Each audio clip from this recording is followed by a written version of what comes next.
అదే RTV app వార్తల్ని క్షణాల్లో చదివే అవకాశం ఉంటుంది. ఒక న్యూస్ పేపర్, ఒక టెలివిజన్ ఛానల్ మీ చేతుల్లో ఎప్పుడూ ఉంటాయి. రాష్ట్ర వ్యాప్తంగా ఈ కూటమి ప్రభుత్వం ఏర్పడిన తర్వాత పెంచినటువంటి విద్యుత్ ఛార్జీల మీద వైఎస్ఆర్ కాంగ్రెస్ పార్టీ ప్రజల తరపున పోరాటానికి సిద్ధపడింది.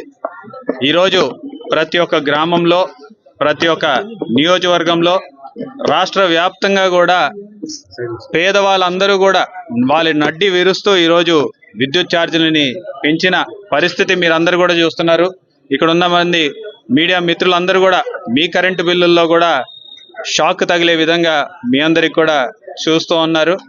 మరి మీ అందరికీ తెలుసు, చంద్రబాబు నాయుడు గారు ముఖ్యమంత్రి కాకమునుపు, అలాగే పవన్ కళ్యాణ్ గారు కావచ్చు, వారి కూటమి ప్రభుత్వం ఏర్పడక ముందు ఎన్నో సభలలో ఒక చోట కాదు, 2 చోట్ల కాదు, 3 చోట్ల కాదు, దాదాపు ప్రతి సభలో కూడా జగన్మోహన్ రెడ్డి గారు బాధుడే బాధుడు అని చెప్పేసి ఆయన వెటకారంగా మాట్లాడుతూ, తమ్ముళ్ళు మాకు ఓట్లు వేస్తే మేము కరెంటు ఛార్జీలు పెంచాం, మేము సంపద సృష్టిస్తాం, ఆ సంపద సృష్టించిన తర్వాత ఆ డబ్బుతోటే మీకు కరెంటు బిల్లులన్నీ తగ్గిస్తామని చెప్పేసి చెప్పిన మాట మీకు ఈరోజు అందరికి కూడా గుర్తు చేస్తూ ఉన్నా.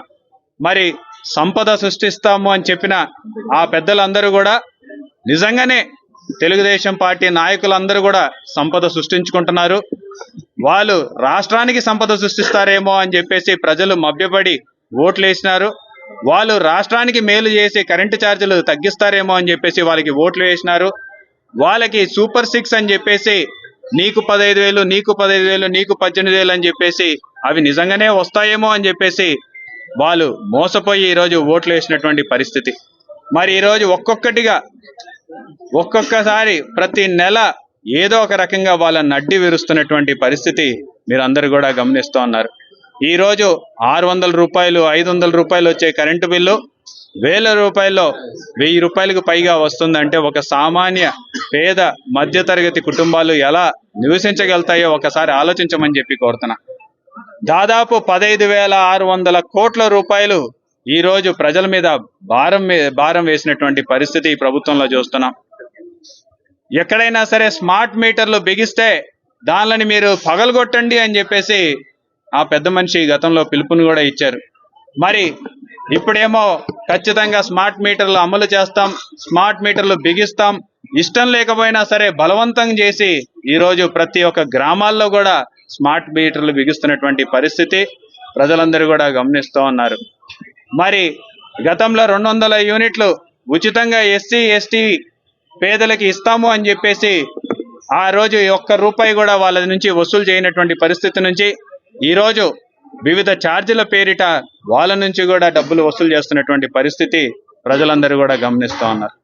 మేము ఒకటే కోరుతున్నాం, ఈ ప్రభుత్వాన్ని మీరు ఏదైతే మాట చెప్పి వచ్చినారో, ఏదైతే మాయ మాటలు చెప్పి గద్దెనెక్కినారో ఆ మాట మీద నిలబడండి అని మాత్రమే మేము కోరుతున్నాం. ఈరోజు ప్రజల మీద వేసిన భారాన్ని తగ్గించండి అని చెప్పేసి మేము కోరుతున్నాం. దాదాపు 15,600 కోట్లు మీరు సంపద సృష్టించి ప్రజల నడ్డి విరచకుండా ఆ డబ్బులు మీరే పే చేయమని చెప్పేసి మేము కోరుతున్నాం. ఎందుకంటే సంపద సృష్టించడంలో చంద్రబాబు నాయుడు గారికి మించిన వాళ్ళు ఎవరూ లేరు. కూటమి ప్రభుత్వం ఏర్పడిందే ఆ సంపద సృష్టిస్తామనే ఒక మాట మీద. కాబట్టి మరి సంపద సృష్టిస్తుంది అంతా ఎక్కడికి పోతుంది, ఎవరి జోబుల్లోకి పోతుంది అని చెప్పేసి కూడా ఈ సందర్భంగా మేము ప్రశ్నిస్తున్నాం. కాబట్టి మేము ఒకటే కోరుతున్నాం, రైతన్నలని ఆదుకోవాల్సినటువంటి పరిస్థితుల్లో, రైతన్నలకి గిట్టుబాటు ధర లేనటువంటి పరిస్థితుల్లో గిట్టుబాటు ధర కల్పించాయా అని చెప్పేసి ఈరోజు రోడ్ల మీదకి వచ్చి రైతన్నలు ఆవేదన వ్యక్తపరచాల్సినటువంటి పరిస్థితులు వచ్చాయి. ఈరోజు విద్యుత్ ఛార్జీలని తీసేయండి, విద్యుత్ ఛార్జీలని తగ్గించండి అని చెప్పాల్సినటువంటి పరిస్థితుల్లో మళ్ళీ ప్రజలు రోడ్ల మీదకి ఎక్కాల్సినటువంటి పరిస్థితి ఏర్పడింది. కేవలం 6 నెలలు 7 నెలల్లోనే ఏదైతే హామీలు ఇచ్చారో అన్ని తుంగలో తొక్కుతూ ఒక్కటంటే ఒక్క హామీ కూడా ఈరోజు సూపర్ 6లో ఒక్కటి కూడా నెరవేర్చాము అని చెప్పుకోవడానికి పరిస్థితి లేదు. పెన్షన్లు ఇస్తున్నామని చెప్తున్నారు, జనవరి నుంచి ఇప్పుడు సర్వే చేపిస్తున్నారు. దాదాపు చాలా మంది పెన్షన్లు తీసేయమని చెప్పేసి మాకు ఆజ్ఞలు వచ్చాయి, పైనుంచి మాకు అథారిటీస్ చెప్పారు అని చెప్పేసి కింద ఈరోజు మున్సిపల్ సిబ్బంది కావచ్చు, లేకపోతే ఆఫీసర్లు చెప్తున్నటువంటి పరిస్థితి.